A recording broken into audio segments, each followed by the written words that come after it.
think that sums up the whole chapter, because the title of the chapter is Land of the Fake, and that's what we're living in, and it's a big problem, and it's forcing people to run counterculture because they don't want to be like everybody else. But in a way, everybody is like everybody else, and we're trying to be our own person. But are you being hypocritical at the same time? You know, and just going back to the clergy thing, it reminds me of when I was a Catholic boys' school. I was talking about the fact that the priests, especially, you know how much stuff they actually hear in the gossip. You have to wonder if they have like a round table at the end, you know, like this guy, you know what he's doing? Obviously, most likely not, but yeah, if people don't actually trust them, they still, in many ways, confess to their sins. Yeah. That's kind of a scary thing. Yeah, privacy laws there, maybe. I think what's sad about that, though, is people always only remember scandal. They don't remember like the good people, the people who are doing really good things. And that's because of the media. And that's so true. I thought about so many times how there's so many, like especially with Catholic priests, so many great examples, and then one guy, and then they're like, oh, you know. And I think the media hops on that a lot. Yeah, and that's what this guy is. The author is trying to. What's this guy's name again? Dick Meyer. Dick Meyer. Yeah. I guess one of the last things that he goes over in this chapter is defensive living, as far as the people who don't want to deal with the crap of today's television and pop culture. So they just try to isolate themselves from that and lock themselves in the door because it's a risk to associate themselves with unhealthy fellow citizens. And I think this is where, even though, like, for the most part, we've agreed with this fellow for some great time, but I'm here to tell you, Jake, that is rubbish. I think that's absolutely rubbish. I think that in many ways, our society, more and more, even though we have technology, it's actually going to bring us closer together in many ways, and is in many ways making things more commercial, not less. For the most part here, isolation is probably the least of all problems, because what we were actually having in this one regard is that we've actually seen in this generation that we want to actually be involved in communication all the time, and when we don't have that, we don't respond very well to it. So I personally think that you're wrong on this one thing, very, very badly. I think that it's more of isolation in the sense that it's no more face-to-face communication or anything. Right. I mean, you have text messaging, cell phones, you have AOL Instant Messenger, and all these other various things, to where you really don't have to go out your house to communicate with anyone. You don't have to see anyone to communicate with anyone. I would say, though, that by the same token, if the quality of the communication is based on information being passed from one, essentially saying station to another, for lack of a better word, with regard to humans, that it serves that purpose. Because it seems that one of the beautiful things that we learn about technology is that in many ways information flies across essentially a vacuum and is held that way. Whereas if Chip and I have to get together and have a conversation, we both have to meet and talk about it here. And look how long it took for us to each have that possibility to get together and talk about it and make sure everybody's here and the schedules and all this.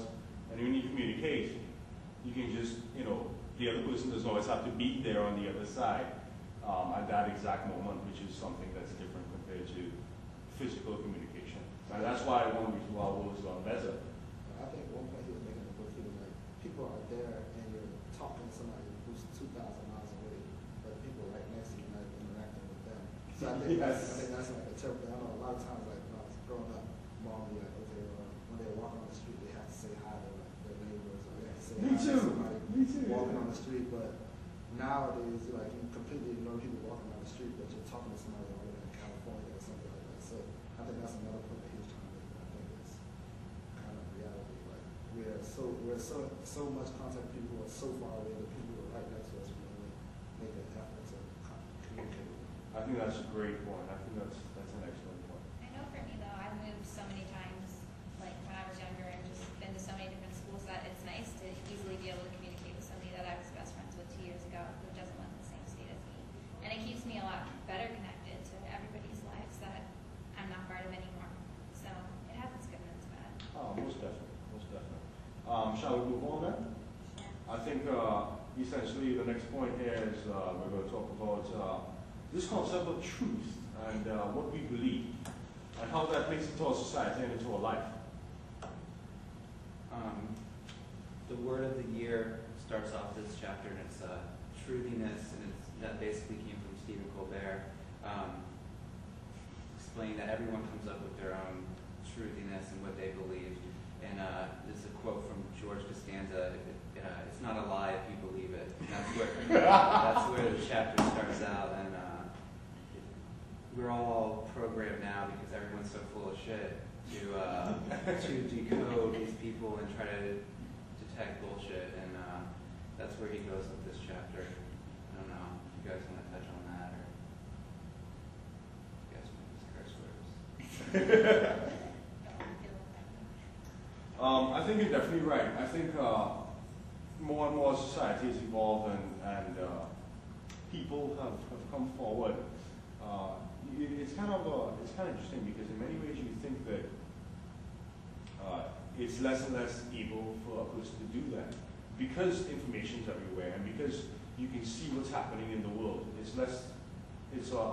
should be a lot harder to lie to yourself about what you believe and what you don't believe because the facts are very, very clearly placed there. And I think education has a lot to do with that. I think an educated person is able to look at it and say, no, to look at the facts and say, I can't dispute this. Whereas ignorance can lead you down a very, very tight, strong road to say, this is how it is, what I'm going to believe for the rest of my life.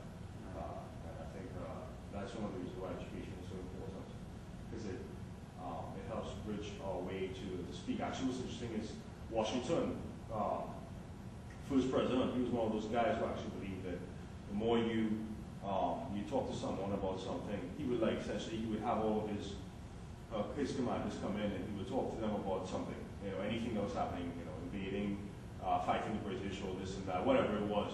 And then he would say his piece, and then they would say their piece. And he would stop and listen to everything that they had to say, even if it was against what he thought, because he thought the more people would talk about something, the more he would learn from it.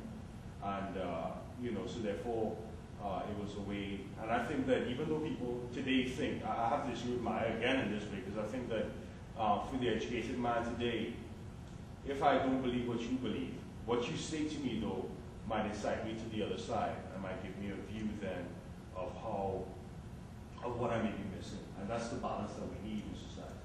I think also what he was trying to say was that with the truthiness, like the problem with it is that people, like, you don't have to prove that you're right anymore. Like if you in a discussion with somebody and you're like, okay, well I believe this, there's no, like, you don't have to prove it anymore. You can be like, okay, well this is what I believe. If you don't understand me, then whatever, forget it. Like, and then the conversation is like pointless because there's no like facts or anything for you to stand on to back up what you believe or whatever you may feel the truth is. So I think that's where it's like a real controversial, a real problem in today's society. To touch back on the technology part, he said in the book that if we were limited to just face-to-face interaction, bullshitting would be a lot less frequent, because shooting emails to people and various other ways of communicating through technology, it just opens up the door for anything. If no one's on the other end and you're shooting an email, you're not restricted to lying.